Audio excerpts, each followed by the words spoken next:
Yeah, Brad, we were just talking about, you're out in America's finest city, San Diego, and we just talked about the sad state of the formerly San Diego Chargers, now up that city north of them. But in bigger news and better news, the still in San Diego, the brown and gold, the Padres beat the Dodgers last night. Awesome game. Awesome Nice. game. I don't know if you get to go out to Petco that often, but that seems to be, it seems like the city's totally jumped in on the Pods and absolutely love them. The stadiums are selling out. And this is, I don't remember those days. I was, last time I was in San Diego, was living out there. It was the Tony Gwynn days. I was out there a little bit in 2006 and obviously post Tony Gwynn, but it's a lot different now. It seems like Petco's hopping all the time. Do you get to go to games much? And of course, did you enjoy that game last night? I didn't catch the game last night. I've never been to a Petco game, believe it or not. Oh, So okay. yeah, so I like baseball, playoff baseball, but I'll watch it from the comfort of my couch. But it is awesome. People are really into the Padres for sure. It's a big deal, which is great. San Diego, as you know, isn't the best sports town, but they're into the Padres, which I love to see.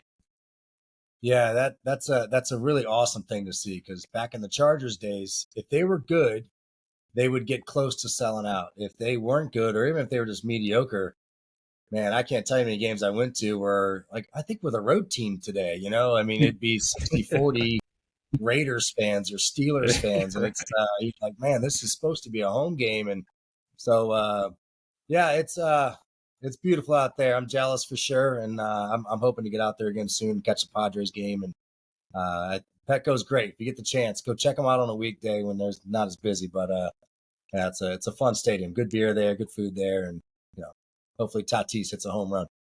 That's right. But I'm glad you're here. Scott and I have talked about this a ton, and being a college coach with college kids, I've seen such a major shift in the last 5 years, 10 years, even 20 years. It's just like night and day. To the point where you're talking to old coaches that used to do it. They're like, wait, what are you dealing with now? I mean, Yeah. they don't understand.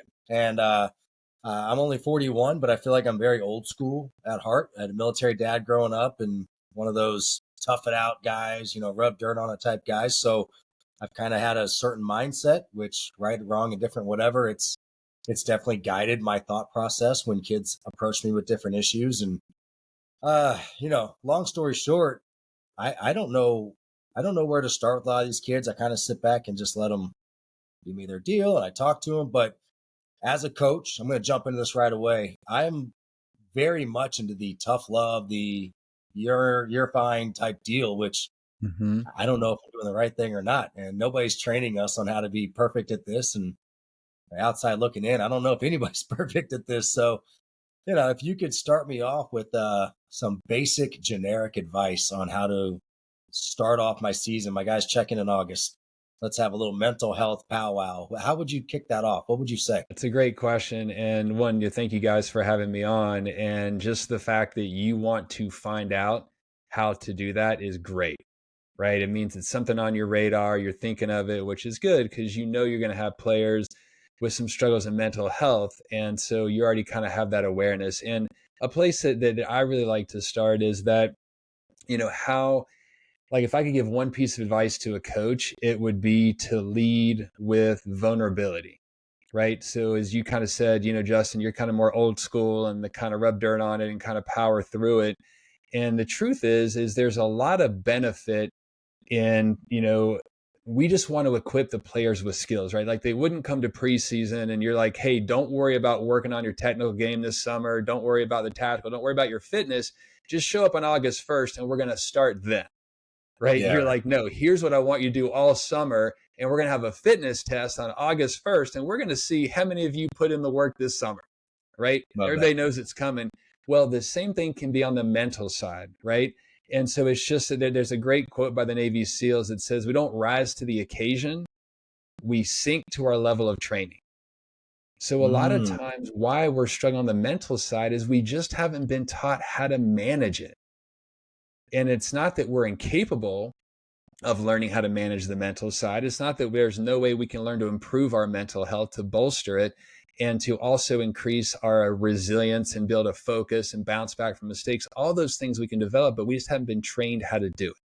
So a thing a coach can do, and some college programs we've worked with, like the Wake Forest men, the Wake Forest women, San Diego State, D13 schools, different schools. And a thing that's really cool about college that I love is it's a different culture. So if you have like a leadership group, right? If you have a group, sometimes it might be more maybe juniors, seniors, just people who you feel are going to carry the message the way you want to, right? So the coaches on the field. So if you've got a leadership group, a great thing is to talk with them and say, hey, we want to be proactive, right? We want to be a team that is going to help these players be prepared for the mental challenges that are going to come their way. And they're going to have some ways to kind of manage it, right? And so a lot of school programs, maybe if you're fortunate, you've got like one or two people that maybe a sports psych, someone you can kind of do. A lot of schools don't. Even if you have a counseling department, they're going to be overwhelmed, right? So a really cool thing a leadership group can do is to say, if you've got any players who are comfortable, and with the men's team, right? It's not always that easy, right? If you got anybody kind of go, hey, like I remember as a freshman, I was struggling with playing time. I thought I've always started. I didn't think I wouldn't start, right? I had to struggle with that, or I felt homesick, had like a, relationship challenge, whatever it is. And just say, these are things you're going to go through on the mental side. And you need to know that it's going to happen. It doesn't mean you're defective. It doesn't mean you're weak. It doesn't mean you're soft. It doesn't mean you can't manage it. But this is what's going to happen, right? And we've all gone through it. Like, so here's some things that helped us. If they went and talked to a teammate, if they talked to you, if they talked to a counselor on campus, whatever it is, if you've got any players who've gone and talked to a counselor and go, hey, look, man, like this stuff helps your game. Do you know what actually helps your game? Yeah, when your mental health is better, guess what? You play better. And you got anybody Right. who could lead by example would be wonderful, right? And to go, these are the resources we have for players. And it doesn't mean you're weak or soft, right? If you've got a nagging injury, what are you going to do? You're going to go talk to the training staff, strength and conditioning, right? You're going to get some tips to how to make it stronger. The same thing goes on the mental side. So if you can have your leadership group lead with that and give some examples, if there's anybody who's talked to someone on campus, right? Or someone who goes, hey, I meditate. It sounds weird, right? You ever meditate, but they share some things that they do. So come talk to me. So if you're not if, but when, I really like to, not the if phrase, but when you're feeling overwhelmed, when you're feeling stressed, come talk to me. And you have a different couple maybe in a leadership group who do something. Somebody's like, dude, this is what I do to recover. I do deep breathing. I do meditation. I journal. I watch these YouTube videos on sports, like whatever I do, right? So just you're introducing the idea that there's ways to try to learn and manage it. You as a coach, if you ever go, hey guys, here's what it was like for me. These were some of the challenges I had as a player, and so times you ever had performance anxiety, because of course we all do, right? Times you had self-doubt. Sometimes you went into a rut, right? Where you knew you could play better, like you knew you were ready, but just you got in your head and it got in the way. And then I made a couple mistakes in the game and it got away from me and I struggled, went through a couple of ruts. Anything you can share and say, this is part of the journey of a college soccer player. So I Yep. don't want you to be shocked and surprised and say, many of you maybe haven't really gone through these struggles yet, right? Many of these players are used to being maybe the better player on the team. You know what I mean? People tell them how great they are, how good they are being captains. They may not have really struggled a lot within soccer. So you want to Yeah. tell them this is absolutely going to happen to them. So there's this thought of like, if we talk about negative things, now we breed negativity and we're just going to be stressed out. Our brains are wired that if they know what's coming, they'll let us go towards it. We just need to tell them what's coming. So I'm a huge proponent of what I call the triple P's. That you predict challenges, you have a plan to respond well mentally, and then you practice and rehearse that plan so that you're mentally prepared, and then you put it into use. So for example, dealing with, not starting. Hey, guess what?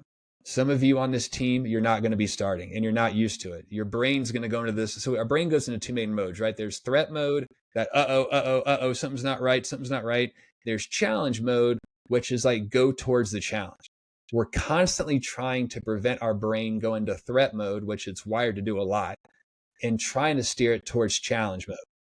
So when we predict something, Then the brain goes, okay, well, this kind of sucks, but okay, I got to go through this and this challenge. Okay, but here's my plan to deal with it. Okay, Brad's got a plan. Okay, well, I'm not thrilled about it, but you know what? Okay.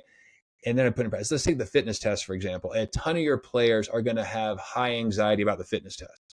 Oh my gosh, oh my gosh, oh my gosh, oh my gosh. Am I gonna do it? Coach will get mad at me if I don't do this. Coach thinks I'm lazy. Coach ain't gonna play me. My whole career's over. Just normal negative thoughts your brain puts in, right?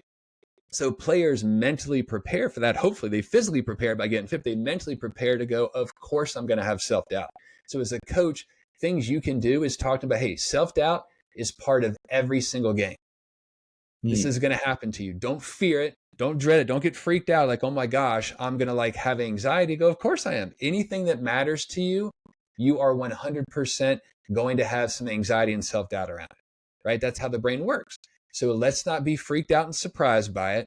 Let's predict it and embrace it and go, good, I'm on the right path. If I'm having anxiety about my game, it means it matters to me. It means I'm in the right place. You know, Billie Jean King has this awesome quote that says, pressure is a privilege. And I love that. And I worked with a high school team going to playoffs on Friday. And I go, you guys realize like this is a privilege, right? All that stress you're feeling, that angst and tension, you've earned it, right? There's a bunch of teams not going to playoffs who really wish they had some tension on Monday, but you've earned it. So embrace it, right? This is a privilege. It means you've earned it. You've done the right things to get in this position. Go, you've done the right things. You're here in college. It's great, right? You're going to be nervous. Of course, it's good, right? But we want to use that energy in a helpful way, right?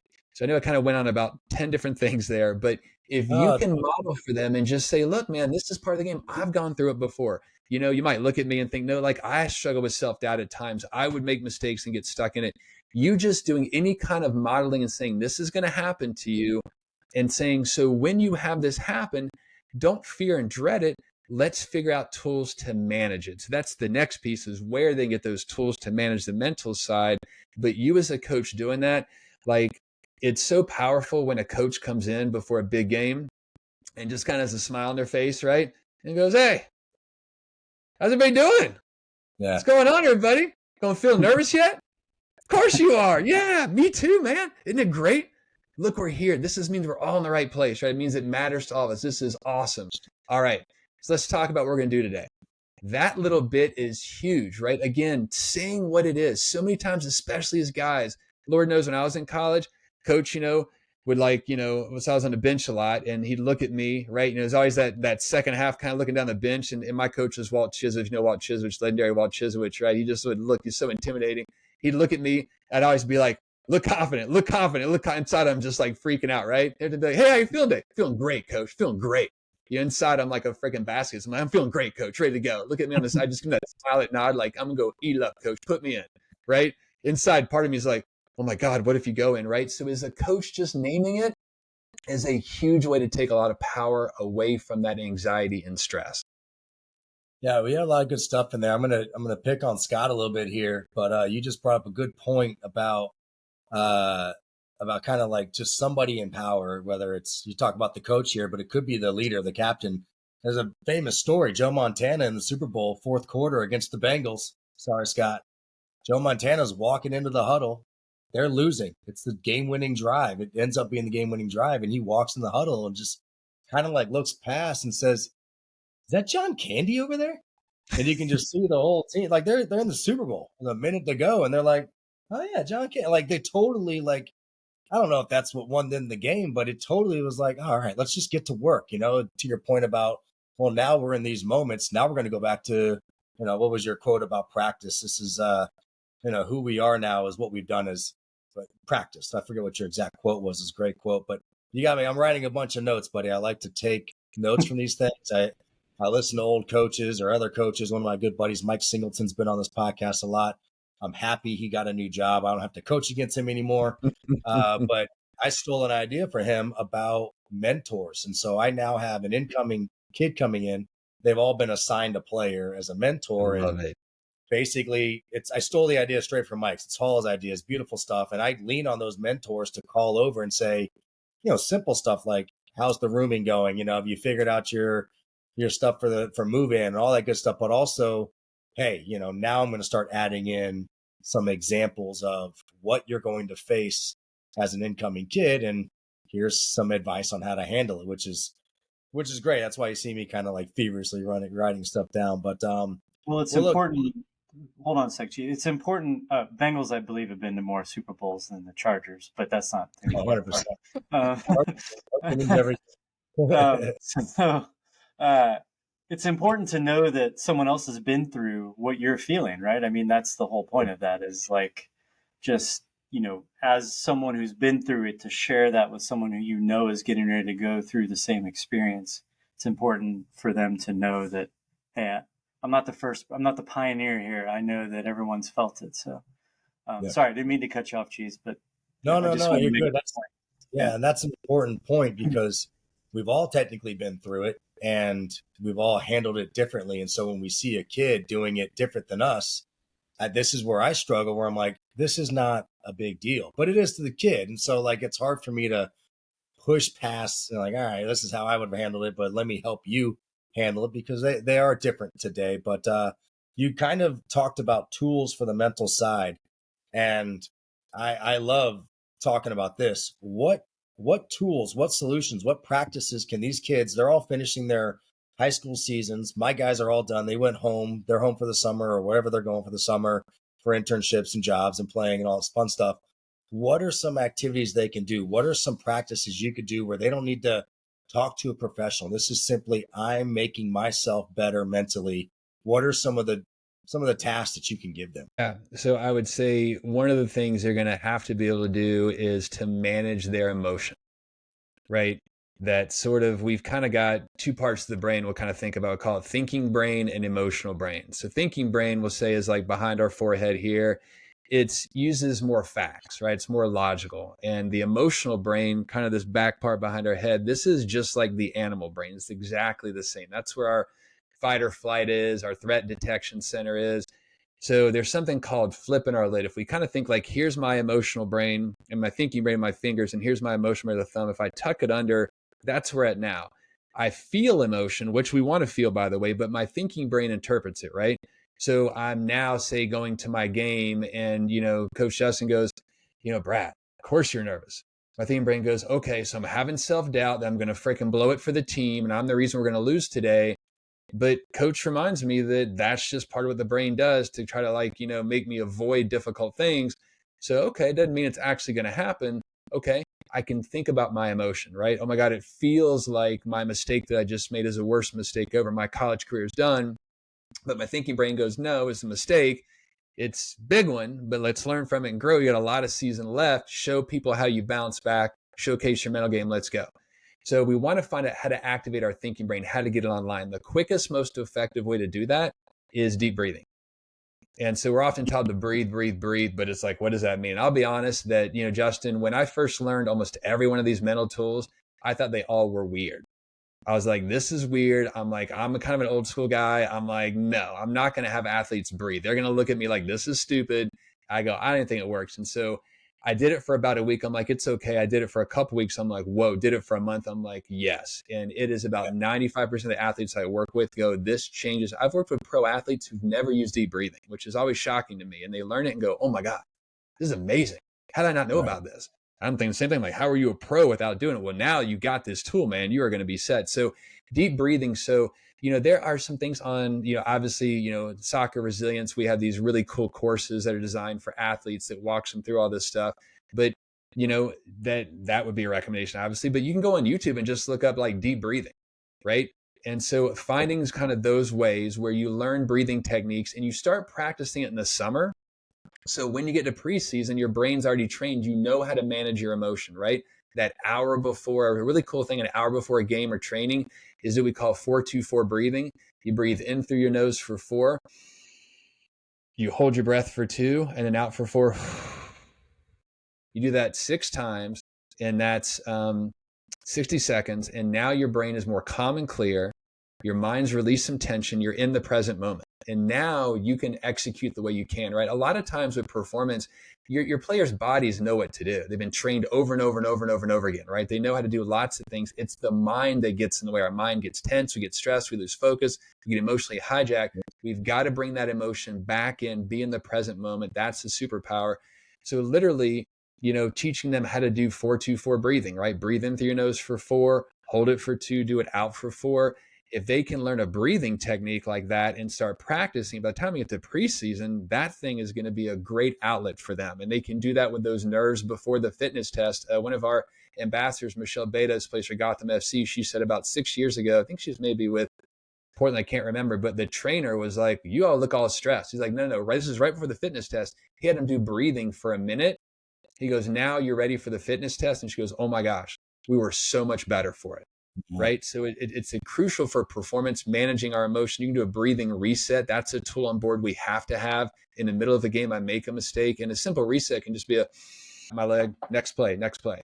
Right. Yeah. Just that sort of way to breathe in. So using breathing is a great thing. If as a coach, what you can do is you can literally say, hey, we're going to use breathing to give us an advantage this season. Other teams aren't going to be doing it. We're going to use an advantage. So what you can do is you can have them breathe before the fitness test, that 4-2-4, you can lead them through, right? Just like I said, you can do that before whenever you're going to have a practice for you. Start, hey, we're going to do a minute of breathing to help you transition from school to field, right? If it's early in the morning, we're going to help you just be present where you are. If you're going to talk to them about a game or a plan or something you're going to do after a water break, same thing, do breathing, do it at halftime. The more you incorporate as a coach, the more they will start to use it themselves. And it is enormously powerful, right? If we watch any PKs, right, you see them all breathe, right? You can see them just go. And then, when it was, Real Madrid, going in, I mean, you see it like in the women's, just everything, you see that. So breathing's a crucial skill. Another skill they're going to need to have is really having a resilient growth mindset. Right. And that's really where they understand that their goal is to steer their mind towards the actions they're going to take, right? Away from the outcomes and results. Brains are always where to go, outcome, result. Am I going to make the team? Am I going to start? Am I playing time? Am I going to do well? Am I going to score? And you helping them do that. So, again, that, our courses, we do those kind of things. There's some things on YouTube, you can kind of go, just look up growth mindset, but helping them understand those concepts. You as a coach would want to have that language to do. And so in simple ways is basically the growth mindset is that if you want to grow and improve, you got to put in consistent effort coupled with strategies. So the key for them, the pathway for them to get better is consistent effort, not perfection, and strategies. You as a coach have an enormous opportunity to teach them the pathway, right? When a coach comes to me and goes, hey, Brad, I know you're struggling on playing time. I can see you looking disappointed and frustrated. This is part of the process and journey. But if you focus and stick with it, you can get more time on the field, right? Here's some things I see you needing to improve. And here's some specific things I want you to do. You giving them a pathway is crucial, right? So if they adopt that growth mindset, that kind of mentality, that's going to help them do that. A thing you can talk to them too is a simple tool and strategy to help them regain focus so that they are more prepared for things is those triple P's we talked about, right? Predicting challenges, having a plan, and then practicing that. So you can have them go, look, I want you guys to come to preseason and I want you to think of, some challenges you're going to have in preseason. That could be, I'm going to get injured. I'm not going to get as much playing time. That could be, I'm just nervous. I'm in my head. I feel like I'm, like an imposter. I shouldn't be here. All those normal things that happen, and just come with a couple of challenges they're going to face. And then what's their plan to respond well mentally, right? Breathing first is a great tool. They can develop like a mantra. You maybe give them a list of some things that they can think about saying, like, let's grow today. Let's grow today. You know what I mean? There's a path forward. There's a path forward. You know what I mean? I help my team, whatever it is, but you give them kind of that plan. How are they going to respond to mistakes? How are they going to keep them focused on trying to get better? Right. And that's a big message you send to them. Like, hey, I know a lot of you think that your first preseason practice determines your playing time. Not even close. Right. This is about getting better. This is a process, right? The more you talk about those things. But so if they have some plans and ideas of how to respond well mentally, and then say, start practicing it now, practice in your summer leagues, practice in your scrimmages, practice when you're going to train, practice in your fitness. So they practice the triple P's, predicting challenges. Oh, I'm going to do a workout today. Okay. I know I freaking hate hills. I do, but I'm doing hills today. Okay. So my plan is to see what the benefit is, right? That could be my plan. I'm going to say, this gets me more fit, getting me ready, get me ready for, my fitness test. So if they have a plan, some plans to respond well to challenges, and they start practicing that this summer, their brain's trained to go, okay, we know that there are things that are hard, but we predict them, but then we have a plan to manage them, and it takes away some of the stress and anxiety. That framework of the triple Ps is crucial because most people don't think in advance about the challenges. And all of a sudden they experience it. And then we flip our lid, our brain goes into threat mode because it's like, wait, what? But if we knew it was coming, just like if you're like, hey guys, see that big hill? We're doing that for an hour. Yeah. If they didn't know it was coming, they're going to be like all extra stressed. If you go, hey, tomorrow, I want you to see that hill right there. We're doing that tomorrow, 7:00 in the morning. Here's what we're doing. Here's how we're going to do it. Now they can mentally start to prepare for it. If they can do that and tell themselves, when I'm out of breath, I'm going to do this and talk myself through it mentally, then they're going to be more ready. Yeah, I love your deep breathing talk. I actually kind of stumbled upon this. I got a physical recently, and you get, a high cholesterol report, and all of a sudden you're like, all right, well, I got like 2 days left to live. You start freaking out. You're looking up stuff, and I stumble upon this guy, Gary Brecka. I think his name Gary Brecka, and he's incredible. I just listened to one or two of his reels. Now I can't go 2 or 3 reels without like 6 in a row of him, and he talks Right. about deep breathing a ton, and yeah, I think that's beautiful stuff. He also talk about grounding, which is something we've been doing a little bit. Just he said, wake up, go outside, and get the soil on your feet as soon as you can, and get some sunlight. I'm like, oh, like that just seems so easy, but like I wake up to a 6-year-old, a 4-year-old, and a 10-month-old. I could use some mental health support to kick off my day. So Absolutely. that's all beautiful stuff. It really is. Scott, if you're cool with it, I'd like to jump into kind of where I run into some issues with this, and I could really use a little assistance here. But speaking of podcasts, I listen to Rogan a ton. I like Joe Rogan a lot, and he had a guest on, and she was talking about. I don't want to misspeak on the thing, but basically rumination. Just talking about how constantly talking about it, which seems to be the big obstacle nowadays from my point of view. But these kids are talking about their issues more and more than ever before. More kids than ever before are on medication. More kids than ever before are on therapy. I feel like the stigma is pretty gone compared to what it was 10, 20 years ago. And now if you want to talk about mental health, there's no like, get out of here. There's none of that stuff. It seems like yeah, okay, let's talk about it. There's more than enough resources out there for all these kids, yet I don't see the situation getting better. And I asked a question a few years ago, and I got to be honest with you, Brad, I'm terrified to talk about this really on campus. And that's not that CNU's doing anything to stop me. I'm nervous because I feel like I'm a little bit of an outlier, even though I'm not sure I am. But I feel like the problem's getting worse, and questioning it scares me. It really does. And I want to know your thoughts on that. What are your thoughts on these kids constantly talking about being able to walk into a room and just talk about their feelings over and over and over again? And do you counter that? Do you agree with that? The thought that if they talk about it more, the better, or the more they talk about, the worse? I mean, I'm gonna kind of let you go here because I want to take some notes. This is where I get the most nervous about engaging with my players when a situation does come up. Yeah. Well, it's a great question. And so nothing, I don't think of things as like in terms of good and bad. I just think there's the helpful version of things, right? And an unhelpful version.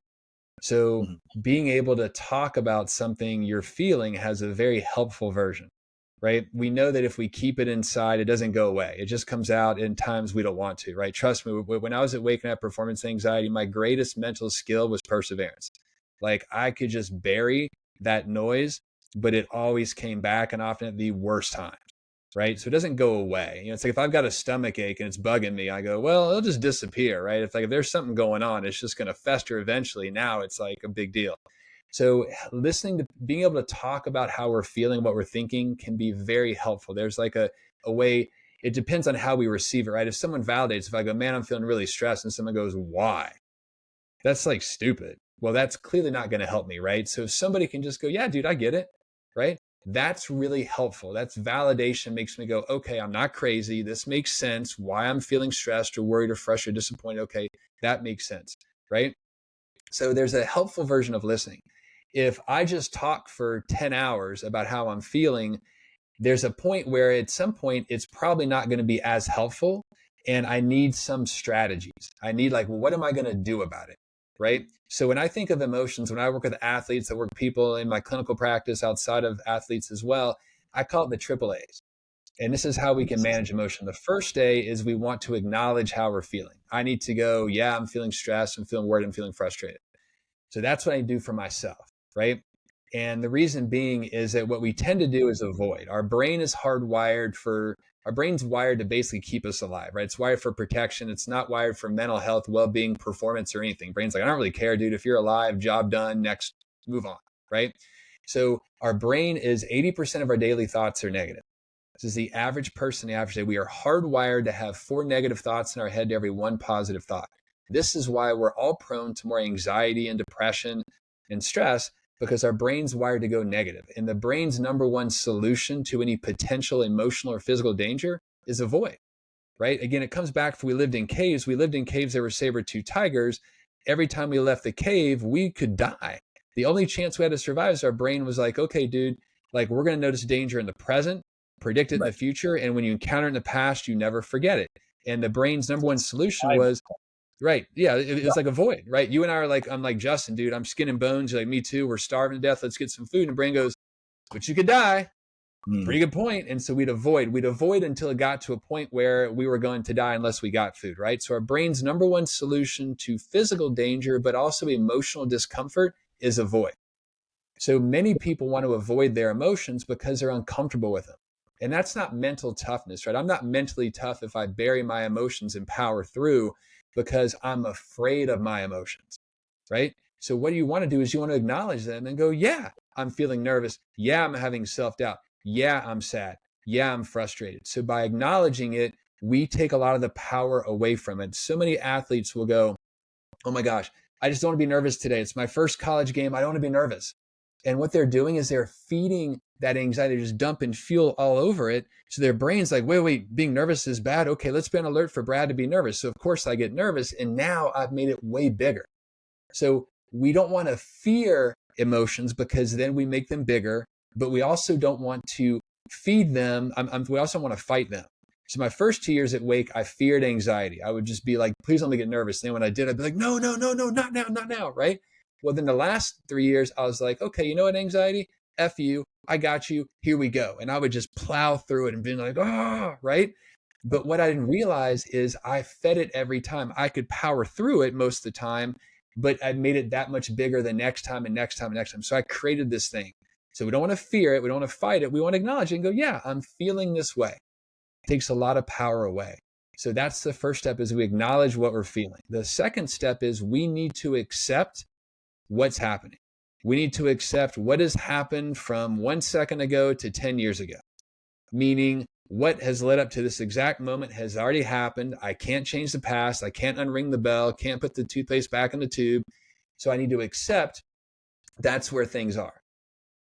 And that doesn't mean I'm powerless or helpless, but like if I'm a player and it's first half is over, I've really struggled in the first half, made a lot of mistakes, I'm really not playing well. And so I need to go, okay, Brad, you're feeling frustrated with yourself because you're playing poorly. You know you can play better. You're getting stuck in your head again. Hey, first half is over. Can't change the first half. Now, the third A is action. What am I going to steer my mind towards to help me have a better second half? So we acknowledge the emotion. We accept the circumstances that have already happened. And then we focus our mind towards actions we can take to manage and navigate the challenge that we're in. So I'll give you a really cool example of this. Steve Fisher, being a San Diego guy at San Diego State, right, the basketball coach, he had a really good overtime record. And this is what he would do. People interviewed him and go, what's your secret? He goes, well, it's really pretty simple. After regulation there in overtime, whether they like came back and like made a crazy 8-point comeback in 45 seconds, right? Hit like this, shot from midcourt, crowds going crazy, or they were on the other side. They made a bunch of turnovers, poor mistakes, fouled unnecessarily. The other team hits the, buzzer beater from midcourt and their crowd's going crazy. Whatever happened, he'd look at him and go, okay, we have a 5-minute game. The team that scores first has a statistical better probability of winning. So when we win the tip, this is the offensive set we're going to run. If we lose the tip, Here's the defensive set we're going to run. When we get the rebound, here's the offensive set we're going to run. And that's it. But what he did was great because he told them to accept it, right? It's done. You can't change he didn't want them being stuck in, did you see that shot that I just made, Scott? Did you see that, Justin? That was crazy. He's like, nope, Brad, moving on. And then if I turned it over and gave it away, moving on. So we need to learn how to accept things. A huge part of managing our emotion, a huge part of mental toughness is the ability to accept what has happened and steering our mind towards what we can try to do. And by acceptance, I don't mean that like we're minimizing it. You know what I mean? We go through some really tough things in life. I'm not saying, well, Brad, you lost this person in your life, deal with it. I don't mean it like that, but accepting we can't change it and then steering our mind towards how can I try to take care of it, right? So for you, as you talk to the players, and that's what I mean about setting that sort of tone where it's like there's going to be self-doubt, there's going to be worry. Yeah, let's acknowledge it. Take a lot of power away. Of course we're nervous today. Yeah, you have negative thoughts in your head. Yeah, when you see a player make mistakes in practice and they're kind of like losing focus, you can just go, hey, Brad, negative thoughts in your head after that mistake. You just kind of thinking about it a lot. Yep, totally get it. But you know what, dude? It's done. It's over, right? Next play, right? Let's move on. That is enormously powerful because the player's fear is you're looking at him like, Brad sucks. Brad's not starting. Brad's not playing. Do you know what I mean? So you acknowledging things is huge. And when you do it to them, you're encouraging them to acknowledge it for themselves. Right? We want to take the power away from these things. And so then we accept what has happened. And then what's the action I can take? Hey, Brad, why don't you take a breath in and breath out? Hey, Brad, just take 10 seconds and breathe, man. Okay. And then go back at it, right? Just a quick reset like that. You can help them in those ways with those AAAs. Oh, that's all great stuff. No, I'm on page 4 of my notes over here for what you're saying. All right. So I got 3 A's, 3 P's, and a bunch of things that I'm going to be doing. I'm pretty excited about that OT record. I need to improve mine. So I'm going to go watch some Steve Fisher films. I appreciate that for sure. So kind of staying on top of this one, you're not in the moment. You're not in a, hey, this guy's just failed 3 times in a row. Like you're not seeing it right there. You got a kid who, this is where I feel like most people have the most issues. You had no idea he was having trouble. You had no idea he was in his mind, which when I'm in the dog days of my season, I'm just, how do I win tomorrow is where my focus is. Yeah. I got 35 guys on my roster. Player 30, I'm probably not even thinking about it. That sounds terrible to say, but I'm probably not even going to use him to try to win tomorrow. Yeah. And so what happens is that this is where it's happened to me the most. I'm sitting in my office. I'm on my 3rd cup of coffee. I'm thinking about the day. And I get a kid knocking on my door. Comes in. And he says the words mental health, I'm struggling and all this stuff. And I'm in season, trying to win a game, maybe even that day. And I'll tell you what, my mind has always gone to, all right, if this is something small in my mind, I'm going to tough love this kid. And I use that phrase because I got a couple examples. And the part that scares me is a few times that I've done it, it's worked. Like the kid came in the next day. I'm like, thank you, God.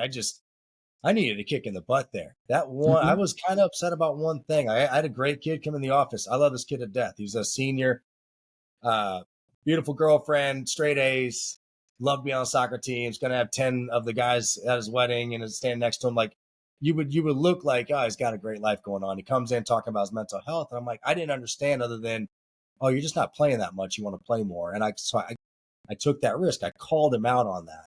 And he came in later and just like, man, I'm glad you said that. And it seemed like that worked a ton. I don't think I could do that for everybody. I don't think that I could walk into another kid's office or another kid walks into my office and I give him the tough love treatment. And next thing you know, he's having an episode. Something's really terrible happening in his life. So how do you distinguish that? How are you? You're sitting in your office. It's 9 o'clock. We're not in the middle of something. I don't. This kid just came into my office out of nowhere, which all of my situations have been surprises. Now, when I look back at it, maybe I could have seen something, but when we're out on the soccer field, these examples are great kids that worked their butt off and played and did everything that I asked them to do and never seemed to have any issues. And they're pushing it down. That's how I would have done it. If I had any issues, I'm not showing coach my issues. I'll deal with that stuff on my own at home. but then it adds up. These kids can't deal with it anymore, and they come knocking on your door in the office.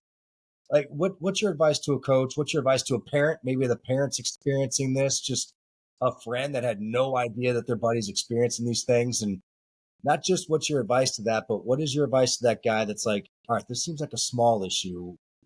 How do I direct you here so we aren't living in this vacuum of you being upset about one thing that I think is small? I mean, this is my biggest issue. This is where I need to kind of hone in on how I'm addressing these boys from here on out.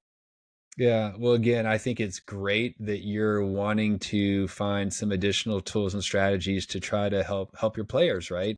And there is no one size fits all. Just like if you were going to teach me how to coach a team, right? You kind of go, hey, Brad, you got to put your personality into it. You got to do like what's sort of realistic with you and your team and the dynamic. But there's some general things that can work. And so I just like to point that out because sometimes it feels like there's like a specific script we've got to find, and there really is no script, you know. But and it depends. And mental health is like physical health, right? So how's my physical health doing? Oh, my wrist is kind of bugging me. It's a little bit kind of sore. Doing bench. Whenever I do bench, my wrist kind of bugs me. But overall, my physical health is pretty good today. You know what I mean?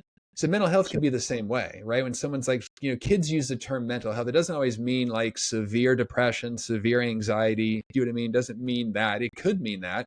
But mental health, so I try to think of mental health like physical. It's on a continuum, right? And that's an important thing of like, just like when a player's like, hey, coach, my ankle's bugging me.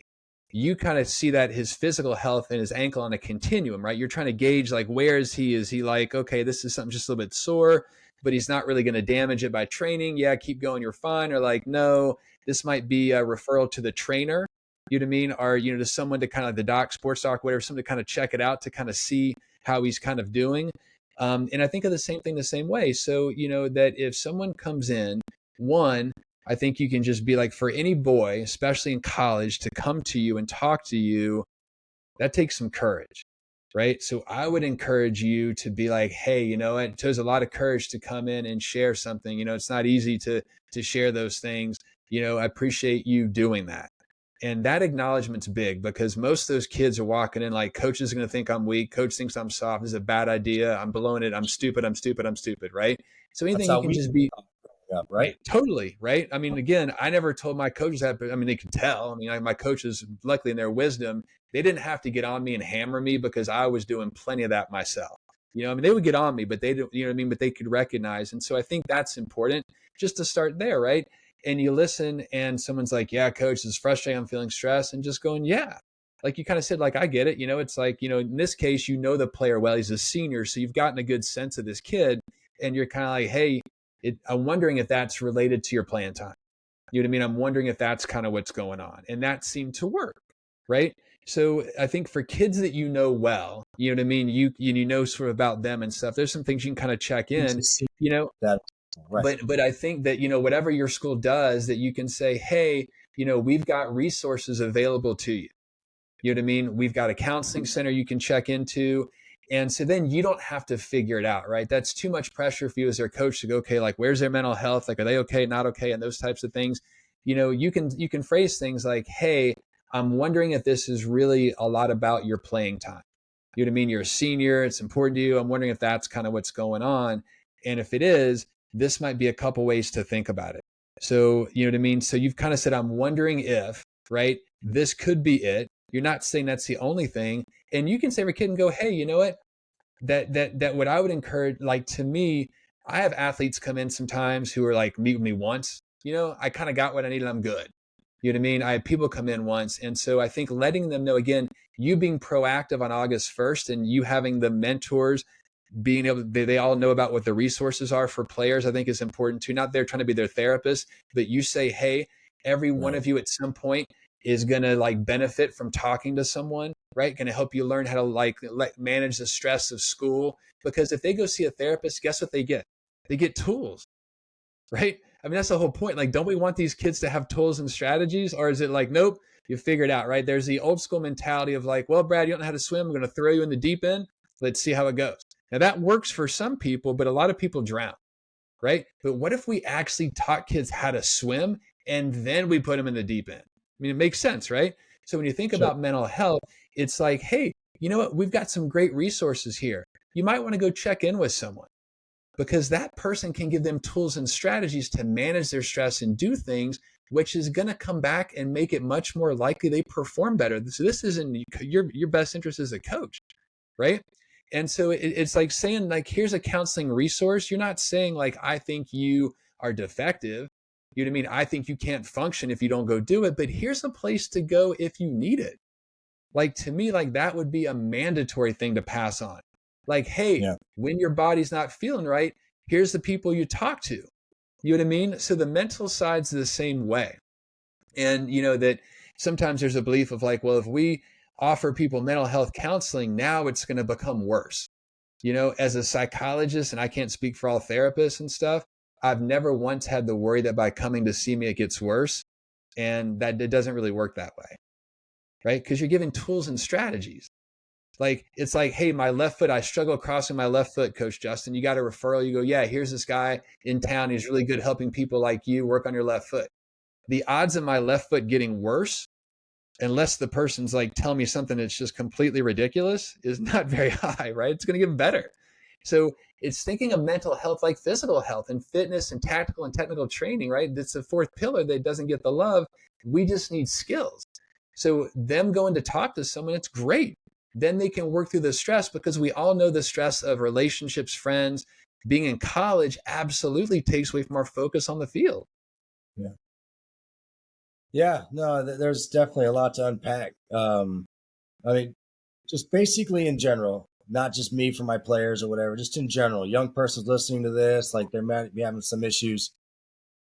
What's your outlook? How does it look better? What's it look like in 10 years, in 20 years? Are we going to start trending the direction where less kids are now medicated, less kids are in therapy, you know, with the goal of, hey, you're in therapy, I'm going to give you, like you're talking about, I'm going to give you the tools so you're going to be able to handle everything on your own. You're not going to need me anymore, which is what we want. You get to go live your life, and this is not an obstacle anymore. Do you see that trending that direction? Is this something that, are we going to now not have to have this conversation as much as we're having, because more people can handle this stuff on their own? And if you do see it going that way, how does that happen? What I would say is that mental health is something that every single person, just like physical health, right? It's kind of, if I go, hey, why is everybody's physical health bad? It's going to be better in 10 years, right? And we're not going to need like trainers. We're not going to need like, you know, strength conditioning. You're not going to need all those kind of things. You'd be like, what do you mean you don't need strength and conditioning? Of course you do. You want more, you know, resilient athletes physically. They are stronger, quicker, faster, less prone to injury. It's the same way. So, you know, that why are mental health rates higher? I mean, a huge thing is in 2013, when almost every kid got a smartphone, mental health rates skyrocketed, right? Yep. Because kids are on their phones a lot. And there's a ton of studies that when you get off of, you know, teens get off of their phones, they have more mental health, more anxiety, more depression, a lot of things. I don't want to waste our time here because we all can kind of guess how those things are there. But there's also been, I mean, COVID had a huge impact on a lot of kids. There's lingering effects on that, right? It's just like if I, you know, tore my ACL, right? It's like, it takes me a while to come back to who I was. COVID affected a ton of kids, had some serious lasting negative effects on their mental health. And it's that disconnect, right? Yep. The sense of belonging and connectedness is one of the most powerful things we have for our psychological health. And you as your team, the more the kids are connected in those things. So as far as what's going to happen, that there's always going to be depression. There's always going to be anxiety, right? It's funny. It's like when all of a sudden domestic violence, which I specialize in, when domestic violence rates, all of a sudden child abuse rates were showing up more. People are like, wait, is it happening more? It's like, no, it's been there for centuries. Now you can just talk about it. So this idea too, that like mental health is bad because kids now talk about their feelings and talk about how they do. And that's the reason why, you know, I strongly disagree with that. It's like, it's always there, right? We just buried it, right? And Justin, I would love to live in a world where everywhere that stigma is gone. That stigma is nowhere near being gone. Talk to, you know, college athletes, professional athletes, high school athletes. Yeah, they definitely feel the stigma, and it's gotten better, but there's still a huge stigma, especially for boys and men. And so, you know, the goal is we want to build tools and strategies, right? That's the whole point. If it's like, well, kids talk too much about mental health and they're too soft and too weak, and like, we just need them to like, just bury it and go back to business. They don't have any tools and strategies for it. Right. And I mean, like I said, I mean, that was me and all through college. didn't work out very well. If I had gone, I didn't have the courage to go see a therapist. If I had gone to see a therapist, man, my performance would have been so much better. I could have started way more games, had a way better playing, but I didn't have the courage to do it. I thought I was defective, and so I chose not to. So I think it's about, we want to equip the players with skills and tools, but there's a lot of stigma against it, right? And that some players will walk into your office and say, I've got mental health issues is still not going to be common. It's maybe getting more common, but that is not the common. The athletes I work with, pro athletes I work with, are like, man, my coaches cannot find out I have these challenges. So, I think it's great that you're seeing more people open up, and that's a testament to you, right? Your players are getting something from you where they're telling you that. If you got a player coming in and says, I've got some mental health concerns, coach, that's a credit to you, right? And you're not responsible. They got to make that choice. That belongs to them. But the fact they're telling you means they feel like you're going to listen. It means they feel like you're going to try to help them. So you're doing some things in a really helpful way. And you can also steer them, you know what I mean? Just like we've got these resources, go, and check it out if that's something you think could be helpful to you, right? And you don't do that for everybody, but that's the way to kind of protect you just in case something's more going on too. Yeah. I mean, look, Brad, I think we're about 2% into what I want to talk about with this. So maybe we can do it once every Wednesday. Let's just meet up. That's right. That's right. Get me notes. I mean, the best thing about these things is you just get my brain rolling. I know you have a hard stop at 3. I have a million follow-up questions, so hopefully we can just keep meeting. That'd be great. Scott, do you have anything specific for today you want to let them finish us off with?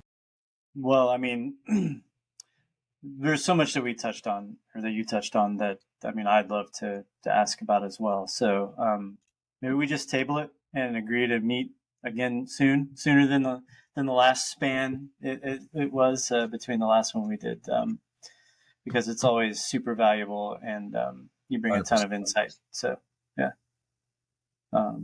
Thank you very much, Brad. I appreciate it. I can't wait to talk to you again. Yeah, thanks guys for having me on. I really appreciate it. And Justin, it's awesome that you are asking about mental health. You're like motivated and curious to like, how can you help your players? What's the way to do things? And so again, there is no one way. Hopefully there's a couple of suggestions, some things you can kind of take, make it your own. For those coaches listening, same thing, right? Make it your own, right? Coaching's an art form. Being a psychologist is an art form, right? There's no one kind of magic recipe to do things. But I think we just want to think about tools, right? How do we equip kids? How do we give them tools and strategies? And that's what's really lacking. And so when they have those tools and strategies, they'll be much more able to navigate the ups and downs of life, and particularly college life, which is a huge transition for those freshmen, right? There's so many different things that go into it beyond the pitch. And I think that's really great that you're assigning each player a mentor. That is a gift. Right. And then just those mentors that just need a little bit of training, right? Just to make sure that they, kind of like aren't like, dude, get over it, bro. It's easy. Suck it up. Like, it's all fine. Shut up. You're not going to play for 2 years. Deal with it next. You know what I mean? Obviously, just to kind of be like, hey, you want to keep them inspired and encouraged. And I think what those mentors can do too is they can show the pathway. They're like, look, man, coach played me in a different position, or I struggled with playing time, or I got injured right off the bat in preseason and thought it was all over. Just anything they can do and say, and this is how you can navigate it. My path isn't necessarily your path, but there are ways, just to plant that seed. So anything you pass on to mentors, like, this is a way for you guys to try to do things. Here's your resources to check in. Now they feel like, okay, against that triple P's, there's a plan, right? So it's not just like, when I have this happen to me, I'm just got to like grin and bear it and struggle. It's like, oh wait, there's some ways to get tools and strategies. So just think that triple P's framework, if you can get your mentors to kind of pass that sort of idea along, and when you're stuck, here's who you can go to. You can come to me, you can go to the captains, you can go to coach, you can go to this person. And then it's like, oh, okay, now their brains will settle more and be more able to take on and manage those unexpected challenges too. Yeah, no, absolutely. This is great. That's awesome. I'm going to get you out of here. And I'm going to email you to get you back on soon. Sounds great. Great to see you guys. Just really nice to meet you. Nice to meet you, Brad. Take care. Take care, buddy. Thanks. Bye.